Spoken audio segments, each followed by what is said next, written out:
To get go to button on the Samsung Internet app on Samsung Galaxy S24 Ultra, you have to enable so go to button option.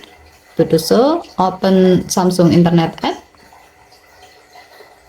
tap the three horizontal line icon at the bottom right, and then tap setting, tap web page view and scrolling, and then tap the gray on off switch next to so go to button until the switch turns blue to turn it on.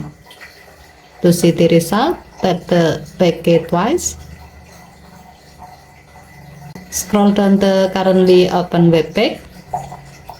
As you are scrolling the web page, you will be provided with the go to button at the bottom of the web page. You can tap the button to quickly go down to the bottom of the web page. Okay, thank you for watching. Please help to like and subscribe. Have a nice day.